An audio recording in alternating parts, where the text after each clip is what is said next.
അസ്സലാമു അലൈക്കും വറഹ്മത്തുള്ളാഹി വബറകാതുഹു. ബഹുമാനപ്പെട്ട ഉമ്മമാരെ, സഹോദരിമാരെ, നിങ്ങൾക്ക് ഞാൻ അല്ലാഹു തആലയുടെ ഒരു ഇസ്മ പറഞ്ഞു തരട്ടെ.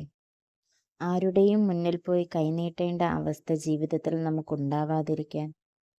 കച്ചവടത്തിൽ ലാഭമില്ലാത്തവരാണോ നിങ്ങൾ? അതോ വിവാഹപ്രായമെത്തിയിട്ടും വിവാഹം ശരിയാകാത്തവരാണോ? അതോ സന്താനങ്ങളില്ലാത്തവരാണോ?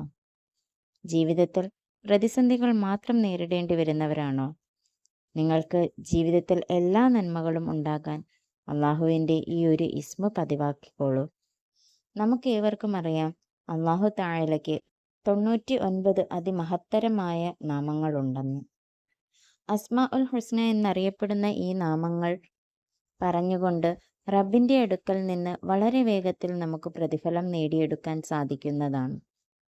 ഈ വീഡിയോയിലൂടെ ഞാൻ പറഞ്ഞു തരാൻ പോകുന്ന ഇസ്മ 2 രീതിയിൽ നമുക്ക് പറയാവുന്നതാണ്.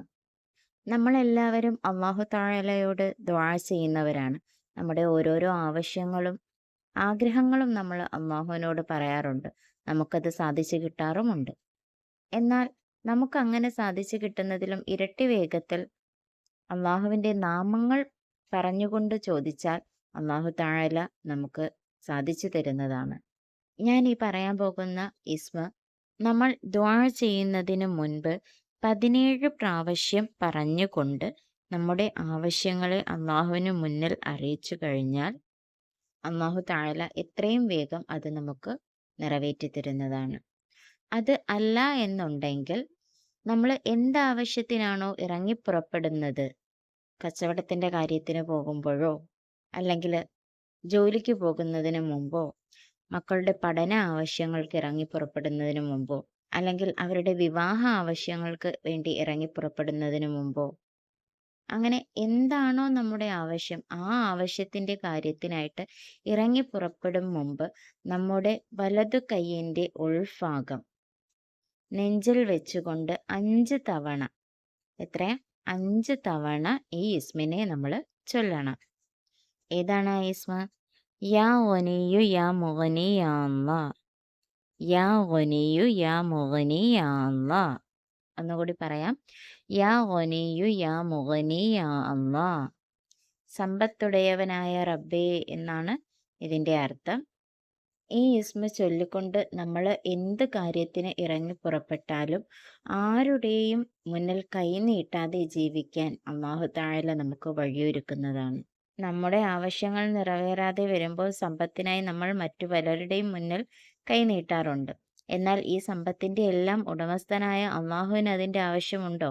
അപ്പോൾ നമ്മൾ ആരുടെ മുന്നിലാണ് കൈനീട്ടേണ്ടത്? യഥാർത്ഥത്തിൽ അല്ലാഹു തആലയുടെ മുന്നിൽ.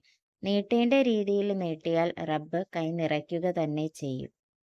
അപ്പോൾ ഈ ഇസ്മ പറയേണ്ടത് എങ്ങനെയാണെന്ന് മറക്കേണ്ട. നമ്മുടെ ആവശ്യങ്ങൾ പറഞ്ഞുകൊണ്ട് ദുആ ചെയ്യുന്നതിന് മുൻപ് 17 പ്രാവശ്യവും, അല്ലെന്നുണ്ടെങ്കിൽ നമ്മൾ എന്താവശ്യത്തിനാണോ ഇറങ്ങിപ്പുറപ്പെടുന്നത് അതിനു മുമ്പ് 5 തവണ വലത് കൈ നെഞ്ചിൽ വെച്ചുകൊണ്ട് പറയുക. അൽഹംദുലില്ലാഹ്. നമ്മൾ ഇന്ന് പറഞ്ഞ ഈ അറിവ് അല്ലാഹു തആല നമ്മിൽ ഏവരിൽ നിന്നും സ്വീകരിക്കുമാറാകട്ടെ. ഇൻഷാ അല്ലാഹ് നമ്മൾ ചെയ്യാൻ പോകുന്ന ഈ ദുആയെയും അല്ലാഹു തആല സ്വീകരിക്കുമാറാകട്ടെ. അപ്പോൾ ഈ ഇസ്മിനെ കുറിച്ച് വിശദമായി തന്നെ പറഞ്ഞിട്ടുണ്ടെന്നാണ് ഞാൻ വിശ്വസിക്കുന്നത്. എല്ലാവരും ഇൻഷാ അല്ലാഹ് ഇത് ജീവിതത്തിൽ പ്രാവർത്തികമാക്കാൻ ശ്രദ്ധിക്കുക. അല്ലാഹു തആല എല്ലാവരുടെയും പ്രതിസന്ധികൾ നീക്കിക്കൊടുത്ത് എല്ലാവർക്കും സന്തോഷവും സമാധാനവും നൽകുമാറാകട്ടെ. ആമീൻ ആമീൻ ബിറഹ്മതിക യാ അർഹമർ റഹീമീൻ.